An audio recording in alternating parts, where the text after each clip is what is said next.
Yeah.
यहाँ की कथा,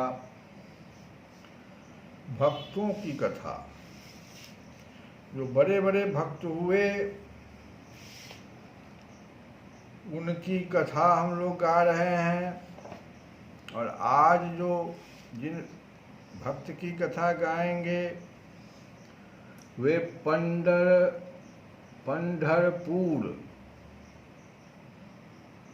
पंढरपुर की कथा है।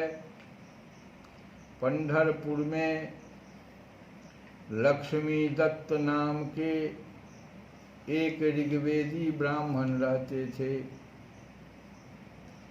वे संतों की बड़े प्रेम से सेवा किया करते थे।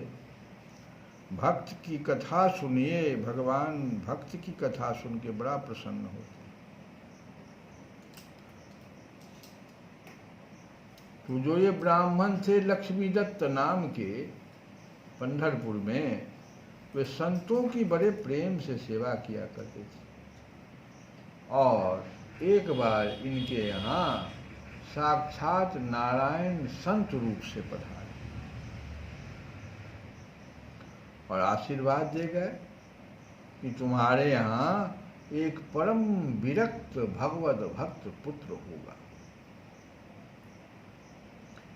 बड़े गरीब थे लक्ष्मी दत्त, जो ब्राह्मण थे बहुत गरीब। और भगवान के वो नारायण संत रूप से जो पधारे थे, उनके आशीर्वाद से मार्गशीर्ष शुक्ल द्वितीया गुरुवार संवत 1347 को धनु लग्न में उनकी पत्नी रूपा देवी ने पुत्र धन दिया। वही इनके पुत्र महाभागवत, बाद में ही उनके पुत्र हुए महाभागवत हो गए। उनका नाम हो गया राकाजी।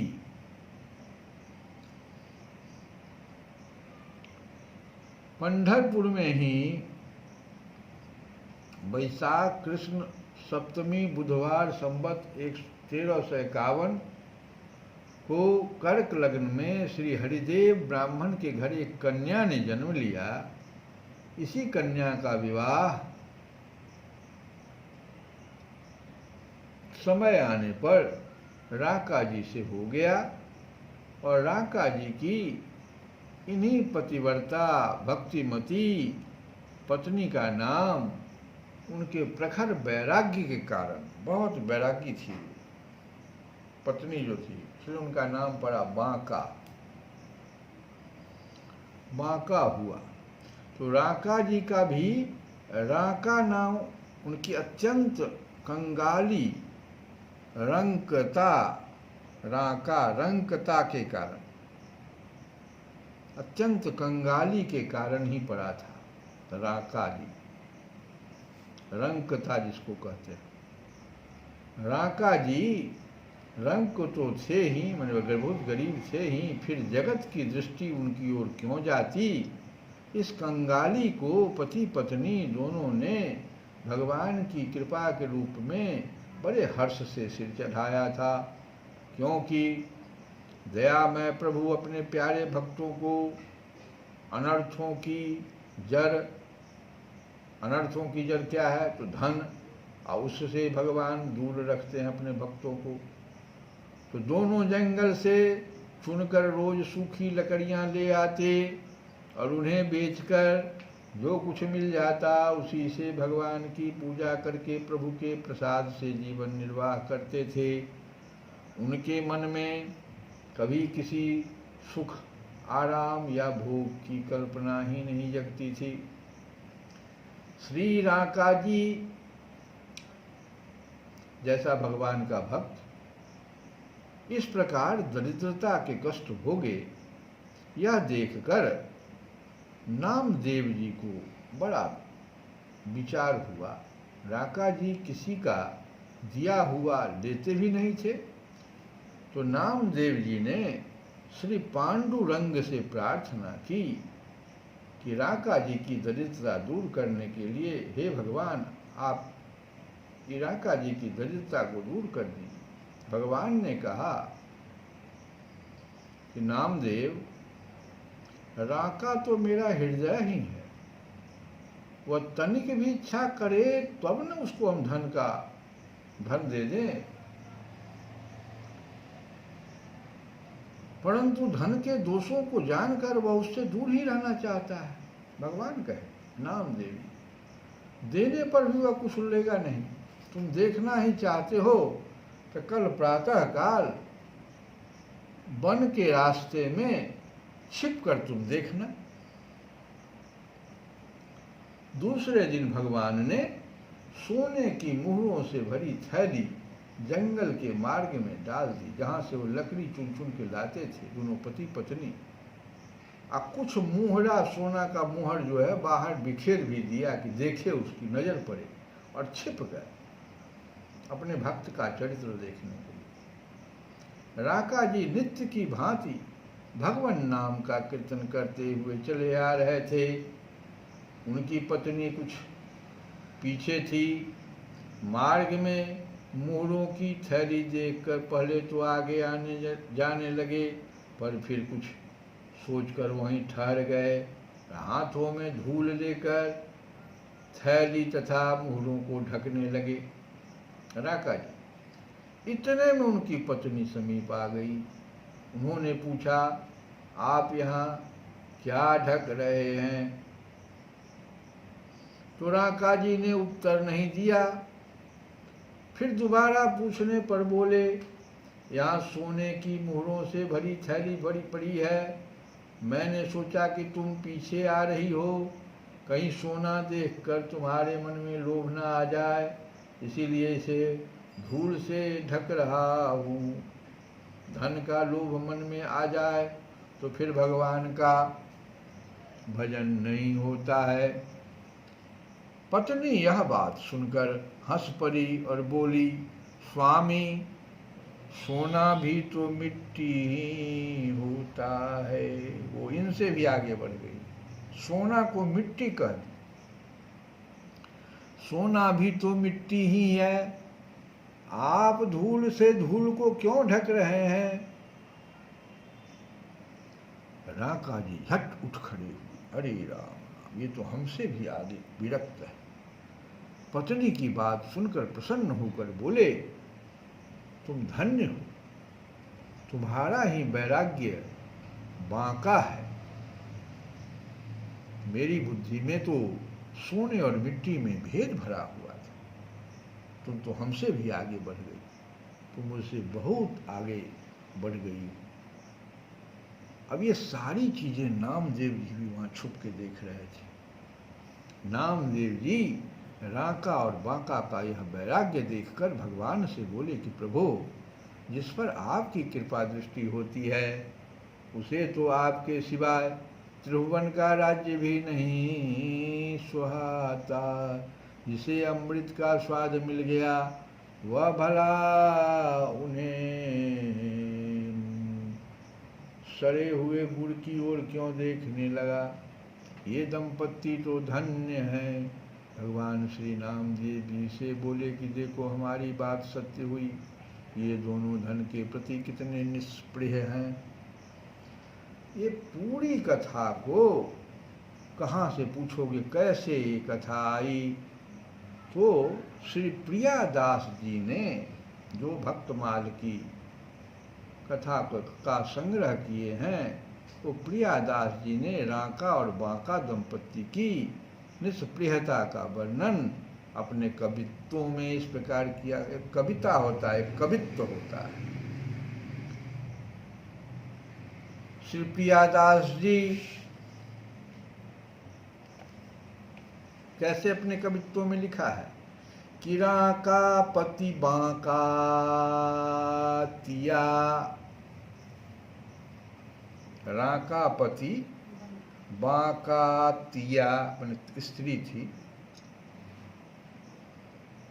अब बसैपुर पंडर में उड़ में न चाहने को रीति कछु न्यारी है। लकड़ी न बीन करी जीव का नवीन करे, अधर हरि रूप हिये ताहि सो जियारिये। उसी से जीवन निर्वाह करती थी लकड़ी बीन बीन कर।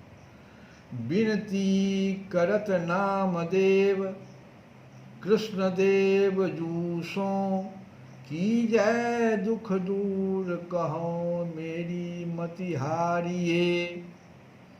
चलो ले दिखाऊं तब तेरे मन भाव रहे, अबन छिपी दो थैली मग माझ डारिये। भगवान और नामदेव जी दोनों बीच वन में जाके थैली डाल दिए। आए दौतिया पति पाछे बधु आगे स्वामी, औचक ही मग माझ संपत्ति निहारिये। अजानी औ जुबती जाति, माने स्त्री जाति का कोई ठिकाना ऐसा सोचकर कभू मन चली जात, याते बेगी संभ्रम सो धूरी बापै डारिये। धूल डालने लगे। पूछी अजू कहा क्यों भूमि में निहुरी तुम, क्या कर रहे थे पति महाराज आप भूमि में निहुर करके। कही वही बात बोली धन हूँ बिचारी है, कह मोसोड़ा काए पैबा का। आज देखी तू ही सुनी प्रभु बोले बात साची है हमारी है। ये भगवान की जीत हुई नामदेव जी के ऊपर, और श्री नामदेव जी हार गए। फिर भगवान ने एक और बात कही कि यदि तुम्हारे मन में विशेष परिताप है नामदेव कि श्री बांका जी की सहायता करनी ही चाहिए, तो चलो इनके लिए लकड़ी हम बटोर देते हैं, दोनों आदमी मिल के आए। दूसरे दिन अब लकड़ी बटोर के हम रख देते हैं, इनको थोड़ा मदद कर देते हैं। भगवान ने उस दिन बांका के लिए जंगल की सारी सूखी लकड़ियां गट्ठे बांध बांध कर एकत्र कर दी। दंपत्ति ने देखा कि वन में तो कहीं आज लकड़ियां ही नहीं दिखती। गट्टे बांध कर रखी लकड़ियां उन्होंने किसी दूसरे की समझी। दूसरे की वस्तु की ओर आंख उठाना तो पाप है। दोनों खाली हाथ लौट आए। राका जी ने कहा, देखो सोने को देखने का ही यह फल है। ये जो कल हम लोग सोना देख लिए थे उसी का यह फल है कि आज उपवास करना पड़ा। उसे छू लेते तो पता नहीं कितना कष्ट मिलता। अपने भक्त की यह निष्ठा देखकर भगवान प्रकट हो गए। इतनी भक्ति देख करके भगवान अब कहाँ रुकने वाले थे, भगवान प्रकट हो गए। श्री राम जय राम जय जय राम, श्री राम जय राम जय जय राम, श्री राम जय राम जय जय राम, श्री राम जय राम जय जय राम, श्री राम जय राम जय जय राम, श्री राम जय राम जय जय राम, श्री राम जय राम जय जय राम, श्री राम जय राम जय जय राम, श्री राम जय राम जय जय राम, श्री राम जय राम जय जय राम। ओहो श्री राम जय राम जय जय राम, श्री राम जय राम जय जय राम। और जब भगवान प्रकट हो गए तो